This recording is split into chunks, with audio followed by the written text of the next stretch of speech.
I'm also going to share with some people in on Facebook right now. Please, if you just joined us, Coach Lucy has asked us to share the link with somebody, and some people have already invited other people, and they're already here. And I'm going to do the same right now on Facebook. I'm not able to be live on Facebook, but I'm going to share the link so that those that are weak can join us right now. So I'm going to do that. While I'm doing that, I ask you to do that. Remember, the topic that we are discussing is how to raise financially literate children. And I have to be honest.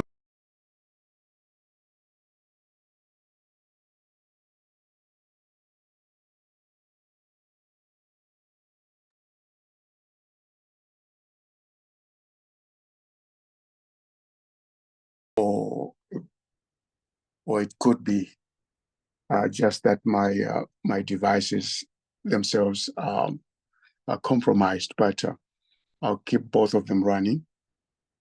But I'm saying that the title is how to raise financially literate children. And we say that the reason we are doing this is that everything else that is needed for life, we send our kids to school for. But when they go to school, they don't teach them financial literacy. I don't know about you, but it is one of those most frustrating things in life. It is one of those most frustrating things in life where you realize that the powers to be don't teach our children financial literacy. Why is that?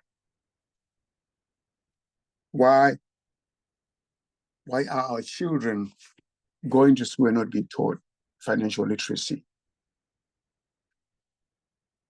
Then you realize that education itself, our education system, is compromised. It is not designed to liberate people. It is not designed to inform people so that they can be wealthy. I wish I had a time to explain that. But there's a systematic, deliberate, engineered, not even attempt, but open, bizarre, open, not even an attempt, but a deliberate effort to ensure that the masses do not know certain things. And one of those things that you and I are not supposed to know is financial literacy, so that we can remain workers, working for them. Because once we become wealthy, then there won't be a need to work for anybody.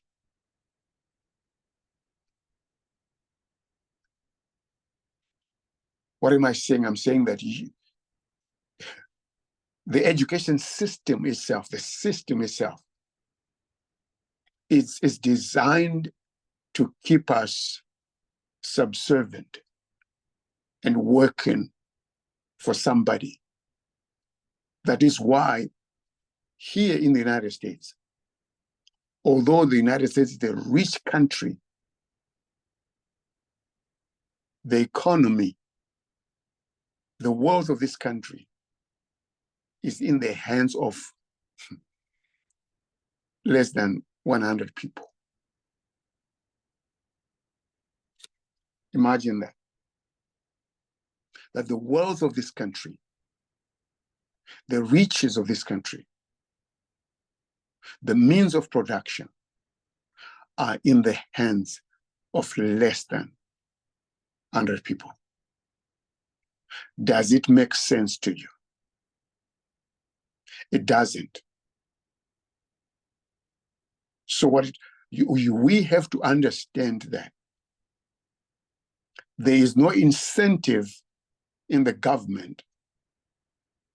There is no incentive. When you talk about government, right?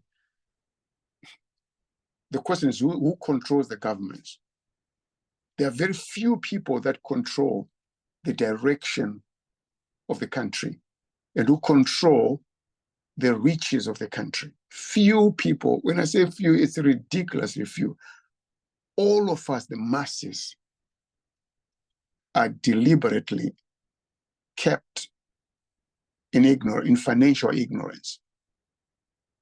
Yes, they want us able to write and read so that we can follow instructions as we work for them. But they never want us to be financially literate because we would stop working for them. I refuse to be subservient when God created me to be a steward of his resources. I refuse that. I refuse to remain subservient. Yes, there could be a period of time where you can continue while you are building your personal capacity for building wealth. But I want to be honest with you, right? That a 9 to 5 job has never made anybody wealthy and financially comfortable.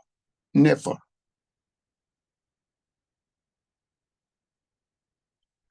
Right now, where the economies are what they are, those that have the power to generate wealth, those that own the means of production, they are not complaining a bit. You know why?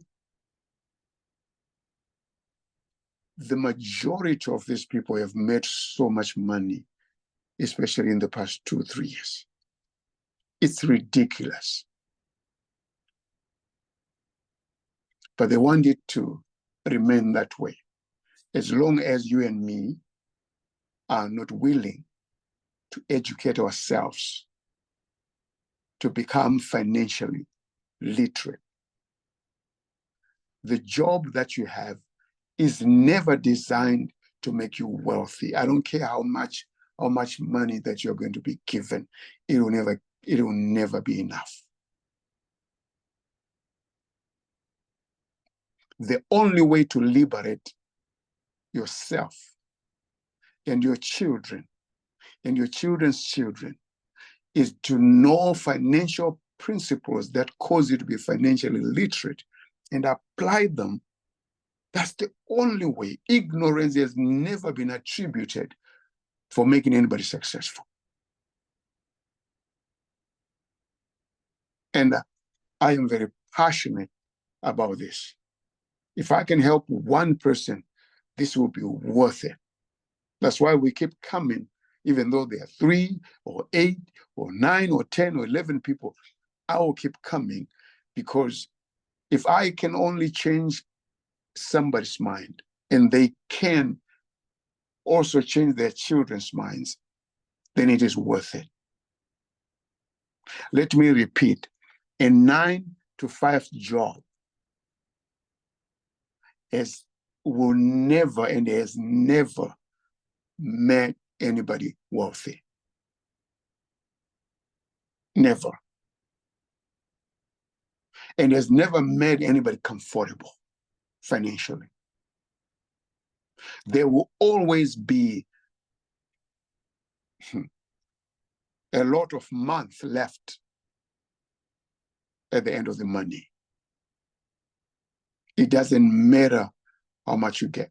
It's never enough. So what we're saying is that the whole of last year we're teaching financial principles, and we keep doing that, but we are saying that we are teaching three basic principles, three basic pillars, which are, number one, how to build wealth. The reason why we are where we are financially is because we do not know how wealth is built. We don't know. And it's okay to admit it that we don't know. Why? Because the systems that control our lives, they have never deliberately educated us on how to build wealth. They've never done it.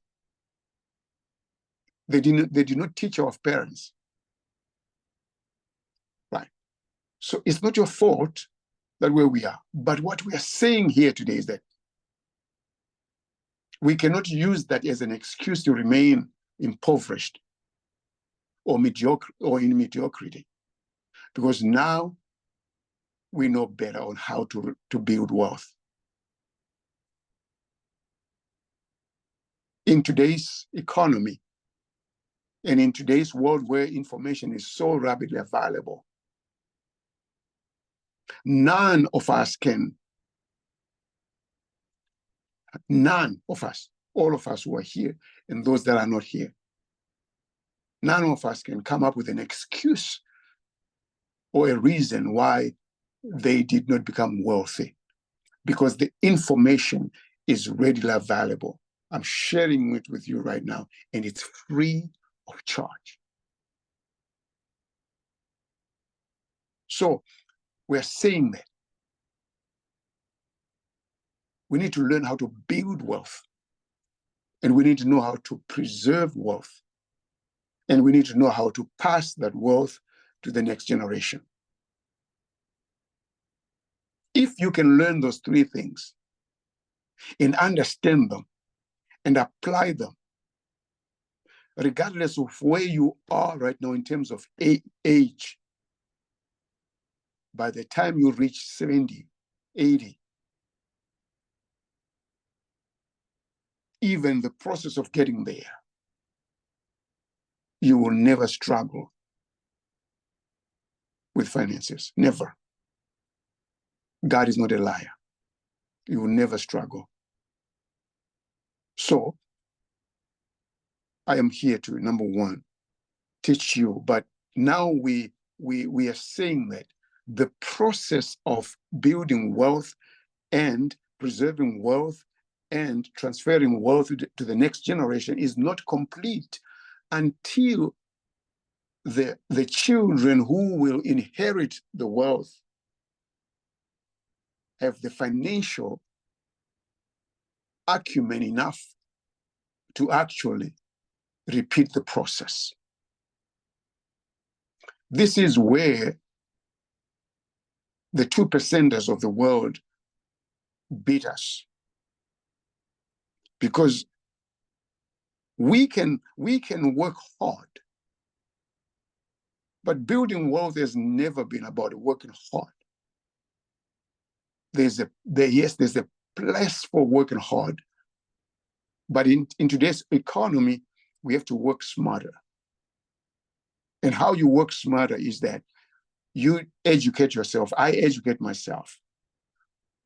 But most importantly, we also educate those that are going to inherit what we have built.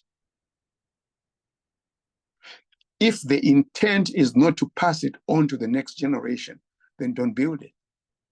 Don't even worry yourself, because what you need for this life is very little.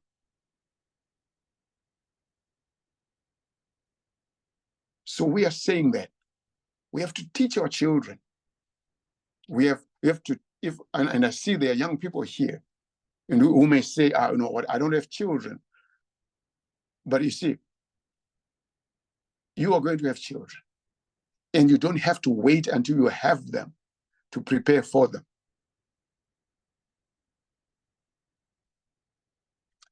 Those that are financially literate, they begin to prepare for their children before their children are in existence.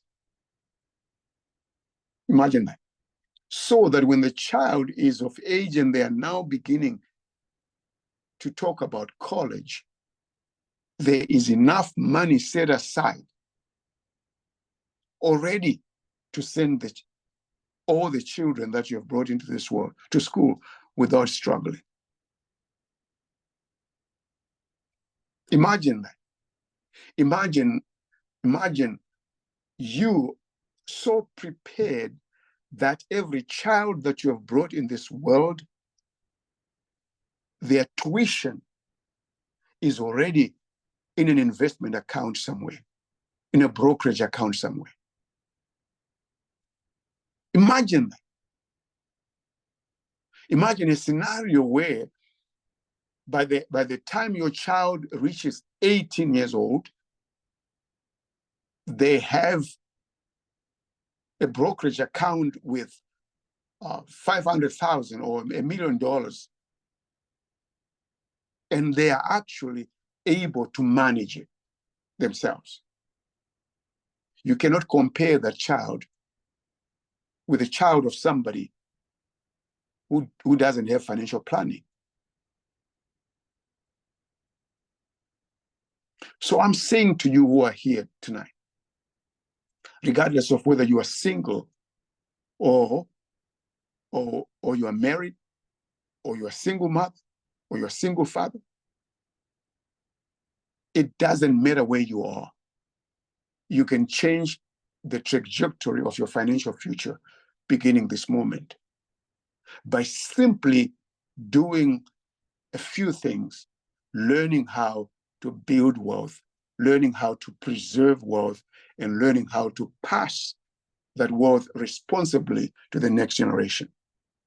And that in itself must include the educating of the young child from the age of 3. So I said last time that we introduce financial literacy to children at 3 years old. Right? Imagine that. A child at 3 years old is able to learn financial literacy. You introduce to them age-specific content.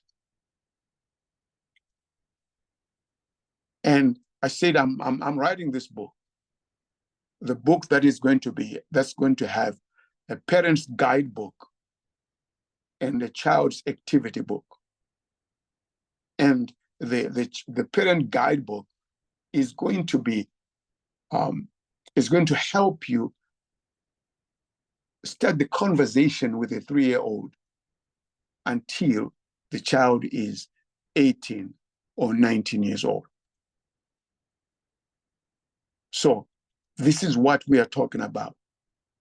And we have already talked about some of these things. Age specific. And this is probably the last time I am highlighting the ages. And we say that the first group is 3 to 6 years old, teaching them the concept of money. What is money? Using coins and bills, real money, counting of money. Taking a 3-year-old with you to the store and giving him or her the money so that he or she can give the money to the cashier, so that that little child can understand that we don't get things for free in life. There is an exchange that happens. I give this person money and we walk away with the groceries home. I want a toy, and the child is crying, needing a toy. And you say, okay, let's go and buy it. Here's the money. Here's the toy. Let's walk to the till. Give her this. There is an exchange that happens. You are introducing the idea of money.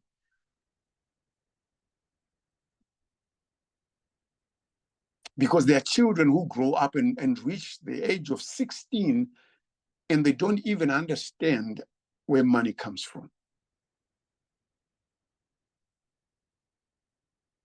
So we give age-appropriate tasks and content and allowances to teach the child between the age of 3 and 6 that money is earned, number one. Number two, that you don't get things for free in life.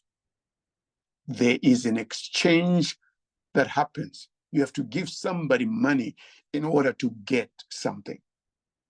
There's an exchange in value. And then the second age group is between the age of 6 and 9 or 7 and 9, depending on how you want to do it, but 7 and 9. And we say that we use what we call the 3-jar system, and you can have more jars, as many as you want, but the fewer the better, so that the child can capture the concept. And the 3 jars, one is for saving, one is for spending, and the other one is for giving. And every allowance that a child gets between the age of 6 and 9, children must be given chores to do. Chores, they must be able to be paid little jobs that they do in the house or in the yard, picking up trash and doing all these things, working in the garden and getting paid for it, and also being given allowances. And even in the giving of the allowances, they don't get allowances if they're not being obedient. They need to know that they're not entitled to allowances. It's a privilege which can be taken away when things are not done well. So for whatever amount that a child receives at the age of 6 and 9, they must subdivide that money. If it's $1 that they're getting, they have to put some of it in a saving, some of it in a spending, some of it in a giving. The percentages, it's up to you as a parent. You can do probably 30% in saving and another 30% in giving, and the 40% for spending.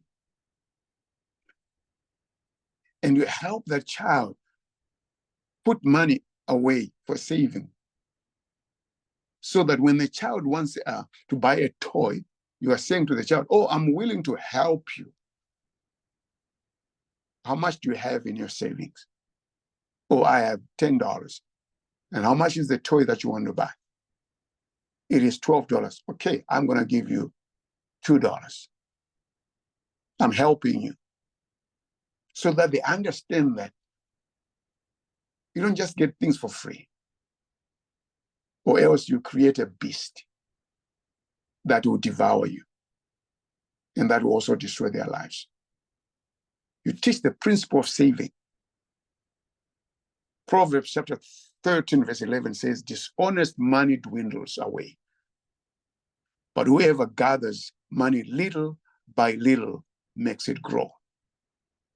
You're teaching the habit of saving. You're teaching it day after day until it becomes ingrained in their little brains that whatever amount I get, I put away savings, I spend a little, and then I also give. And this is where we say, as a family, now you say at the end of the month, hey, everybody bring money from the giving jar. And then you gather together. It becomes a ritual of giving for the family. Everybody, from mom to dad to everybody brings their money from the giving jar. You count, how much do we have? Oh man, we have $300. Okay, let's identify a family that is in need that we can go and help. And you do it as a family. And it's done every month. Why every month? Because you want to create a habit of giving, a habit of saving. And the next age is age 10 to 12. That we said, now we're teaching the child how to budget and also financial planning. What they have been doing in the first group and the second group, they keep doing that. We don't change. We just add more responsibilities. Now we have to budget the money. A child at the age of between 10 and 12 must be able to create a simple budget for their allowances and small earnings. Luke chapter 14, verse 28 says, suppose one of you wants to build a tower. Won't you first sit down and estimate the cost to see if you have enough money to complete it? Right? Showing us that budgeting is important in everything that we do. And we cannot wait until we are adults to learn how to budget. It will be too late. You want to instill the values while the child is still young. You want them adopted as a habit while they are still young. And then at the age of 13 to 14 is the next group, where now you are encouraging these are now teenagers, the early teens. They must now start small jobs, babysitting, lawn mowing, home organization, cleaning, right? And they begin to earn money. Don't make them work 8 hours, of course. Few hours, they earn money. The principle here is the value of work. You're teaching them the value of work. 2 Thessalonians chapter 3, verse 10 says, for even when we were with you, we gave you this rule, that the one who is unwilling to work shall not eat. That's what the Bible says. He who doesn't work must not eat. Whose things are you eating? If you have a mouth, then you must work for it. If you have a tummy, you must work for it. And you are teaching that at the age of 13 to 15. Nothing that a child at the age of 13 to 15 must, unless it's a gift, everything else they're buying, whether they're whatever it is that they want, those are wants. The needs are provided for free. But all their wants, they must contribute. Did you hear what I said? Never teach a child at the age of 13 to 15 to get a want for free. They must contribute. I want to buy my PlayStation. Oh, that's fine. How much is it? $300. How much do you have? Zero. Sorry. You have to work to get the money. How much do you have? $100. Okay, good. I'm going to help you out. So you encourage the teen to start. You see the work that they're doing, right? If you listen to what I say, lawn mowing, babysitting, right? Cleaning. Those are small jobs, but they are small businesses. We are beginning to teach them how to run a business. So you sit down with them. Hey, Like I sat down with my son. I said, hey, you want money? You're gonna have to cut the loan. You're gonna have to mow the lawn. But here's what I'm gonna do. I'm gonna give you more money than what I would pay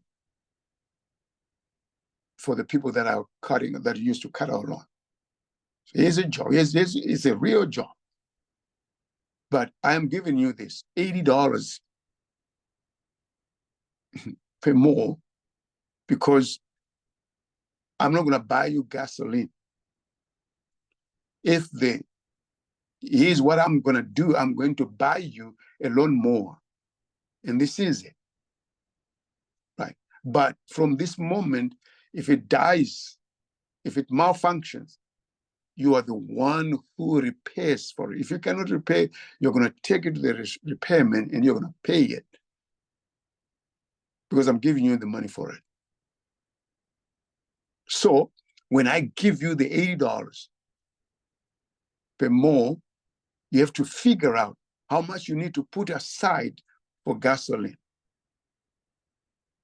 for fuel, how much you need to put aside for servicing it.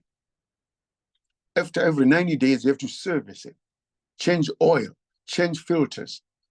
You have to figure out the cost of that. The blade needs to be sharpened, and when it gets worn out, you need to replace it. I'm not going to do that for you. And he figured it. So I said, we created a simple chart. And at first, he would come to ask, okay, how do I do this?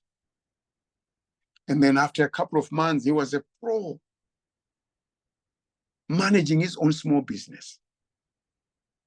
And going to the neighbor and say, can I cut your lawn? And the neighbor said, yes, you can. And he would ask, yeah, and he would share them his price. And he would negotiate a price and come back excited.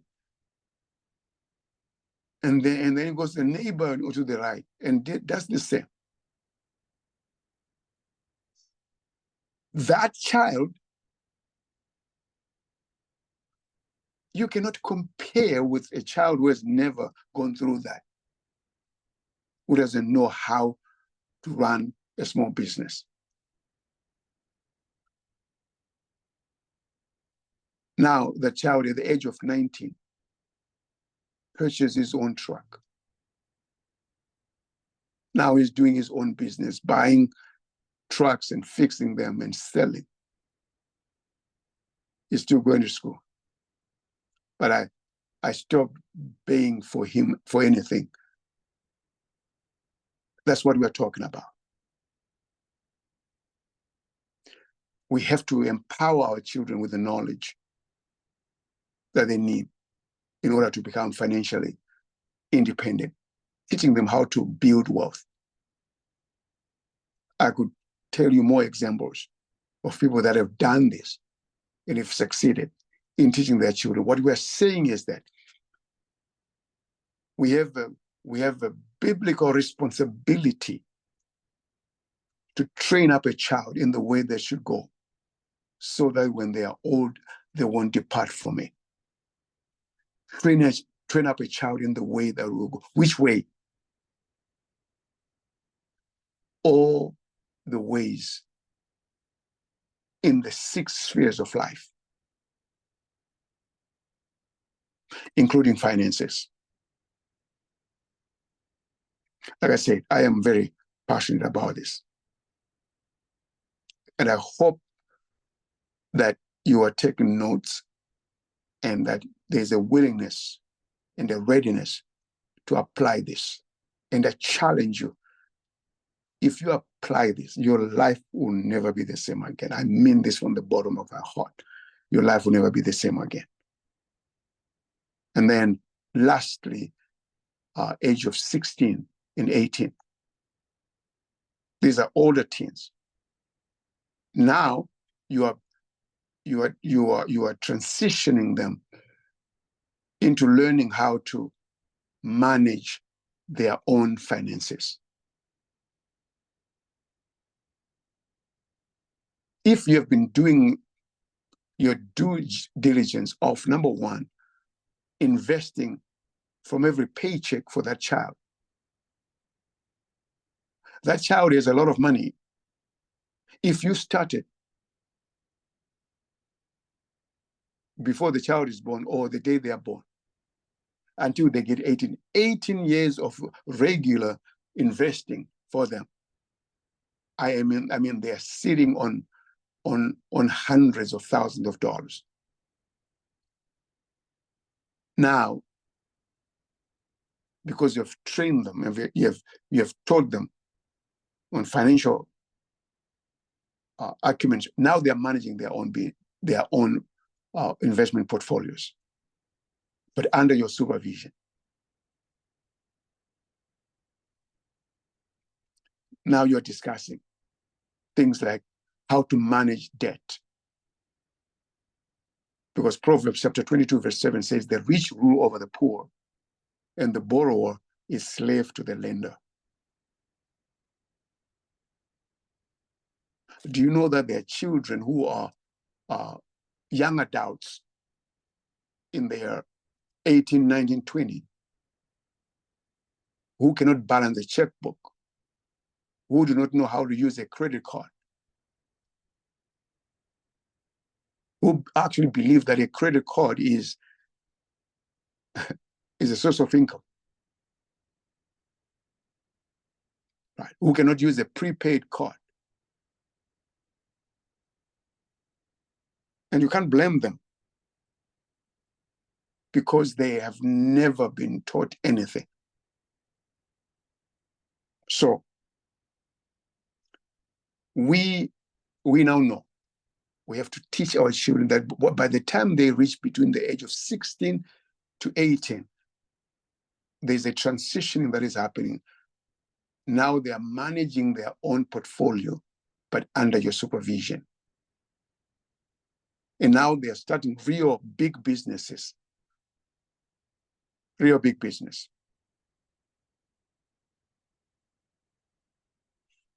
So,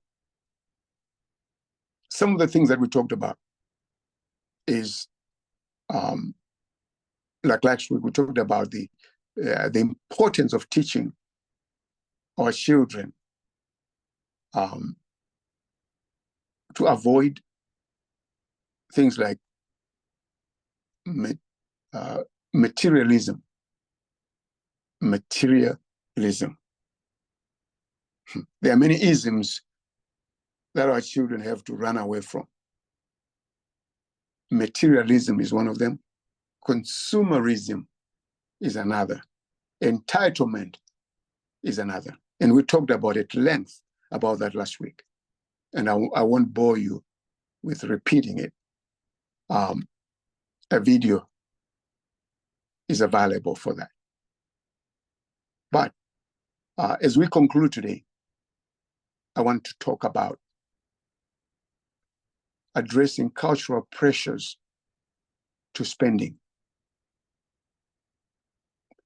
The idea of living below our means. Yes, I know that many people talk about living within their means. No, that's not the goal. The goal is living below your means. I want you to listen to this verse. Proverbs chapter 13, verse 7.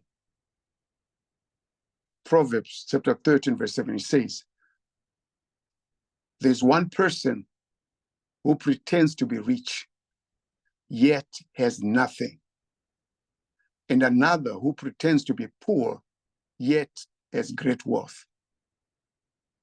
Now, the question that I have for you is that, which one of the two would you rather be? It's shocking that is in the Bible. The Bible is actually intended to help us. It says there is one person who pretends to be rich, yet has nothing. And another pretends to be poor, yet has great wealth. This is what is happening today in this society. We need to teach our children to realize that it is of more value to actually have the wealth than pretending to be.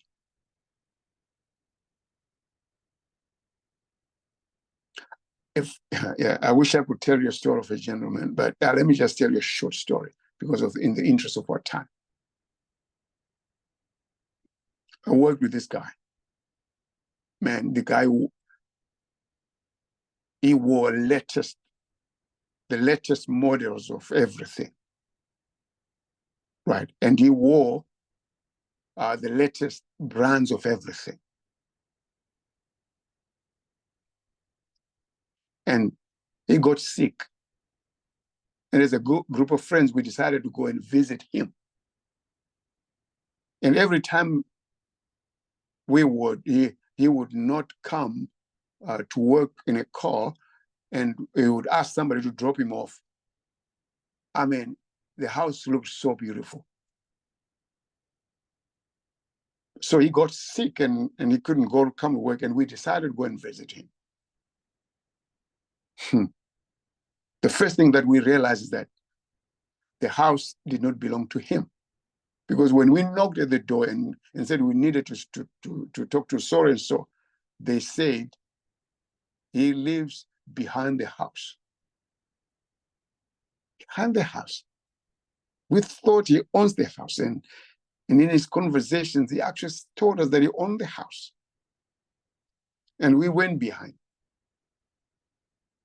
Ladies and gentlemen, it was the shock of my life to realize that the same guy who wore the latest brands and the most expensive brands and everything didn't have a house. He was living in a metal shack behind somebody else's house. A metal shack. The three of us could not fit in there. We had to take turns to go and see him. And lined up on the walls of that shack were expensive suits.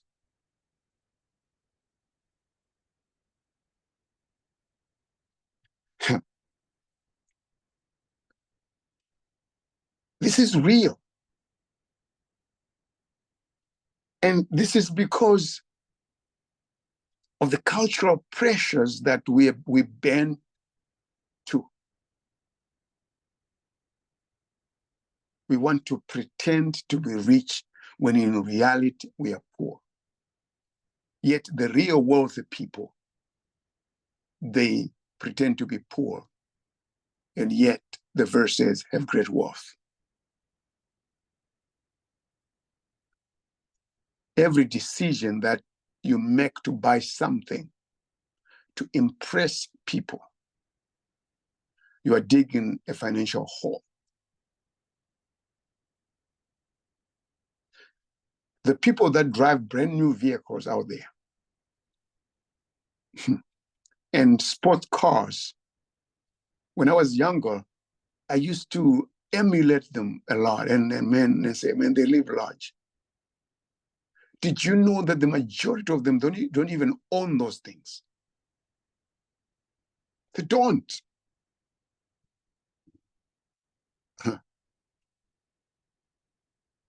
I used to believe that owning a house,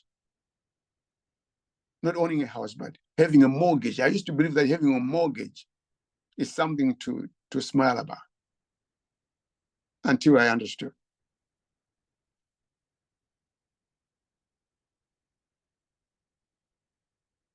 Having a mortgage.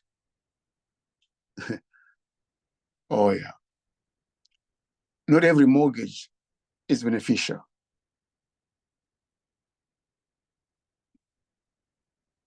The question is, are you living and experiencing a good, comfortable life without headaches, without wondering who is coming for me?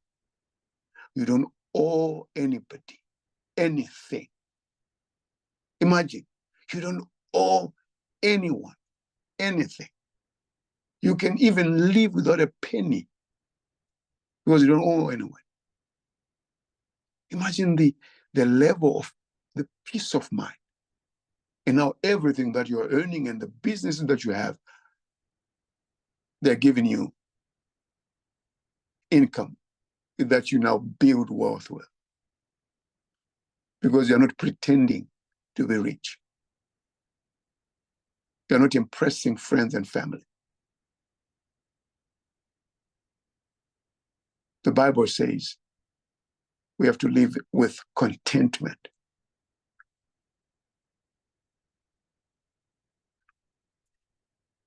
So we have to teach our children to live below their means, which means that in the 3-jar system, the jar for spending must always be below everything else. You can spend more than you earn. If today, if you make it a habit that from every paycheck you put away a significant amount of money, yes, it's going to hurt the first few months, but it becomes a habit and you cannot live without it. Do not worry about impressing anybody. What about your financial freedom and impressing the next generation that is going to inherit your wealth?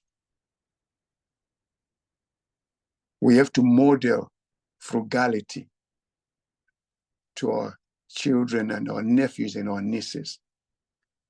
We have to model frugality.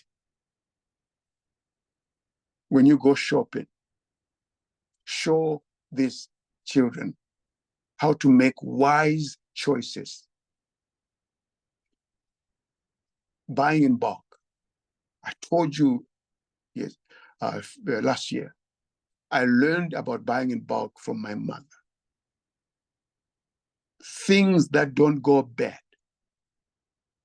Things that have a long shelf life, like sugar and salt and oil, everything, dried beans, and she would buy in bulk. And I used to wonder why. Until she told me that, whenever you buy in bulk, the unit cost of the thing is significantly lower. Secondly, when you buy in bulk, you are buying on today's price. So if you buy something that is going to keep you for a year, over the years, the same thing has gone up like 12 times. But you've purchased it in bulk. And for the entire year, you are enjoying that thing for less the price.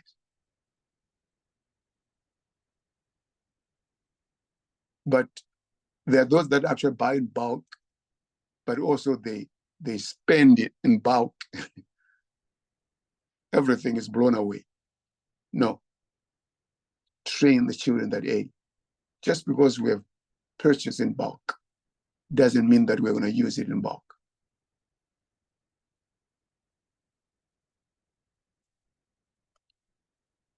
Teaching to be patient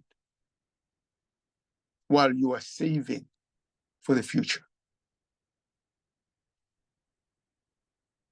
Financial literacy is not learned overnight. It's a process that takes time. It takes repetition. It takes practice over time. Be patient. The children will make mistakes. You will make mistakes. Be patient with yourself. Impulsive spending. You go into the store. You come back with things that you did not plan to buy. Imagine you telling your son or your daughter that, you know what, I made a mistake. I'm going to return this. I did not plan to do this. I have to lead by example. And you take them with them, return it. teaching them a valuable lesson. Let your children help with the family financial budget. Show them how to manage monthly bills. Give them responsibilities to pay some bills. Set aside money for savings. Show them how you're doing it. What do we need to buy in this house? We need a brand new fridge. We're going to save for it. And this is how much we're saving per month. How much do we have now? We have enough. Let's go buy. Showing them that we don't have to incur credit and pay interest. You can save over time. When going grocery shopping, give them a small amount of money and let them plan and buy a part of the groceries. Teach them to compare prices. Don't just go and buy everywhere. Use coupons.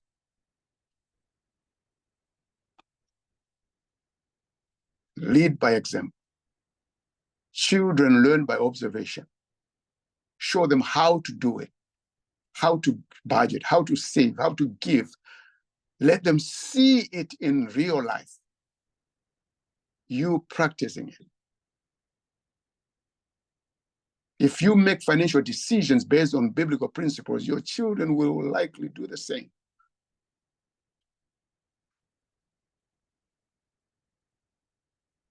Lastly, encourage them to do long-term thinking. Teach your children to think beyond immediate gratification, to consider the long-term benefits of saving, being content with what they have. If it's not broken, why replace it? We don't have to buy the latest things. I'm proud of my iPhone 12. It's working. I'm not missing a bit. But somebody who earns way, way less than I do, they have the latest version.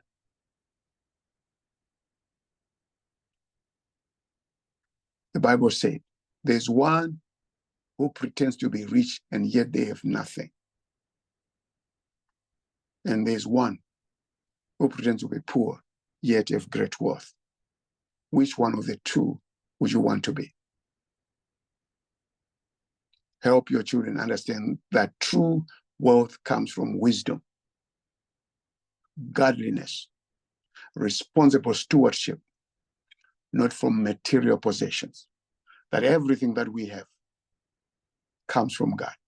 We are just stewards and we have to manage it according to God's principles and priorities, ensuring that every decision, every financial decision we make must give glory to God, must benefit must expand his kingdom, and must benefit his people. My encouragement for you is that you are in the right place at the right time. Let's put into practice these things now. Delayed obedience is disobedience. May God bless you. Until we meet again next week. Over to you, Coach Lucy.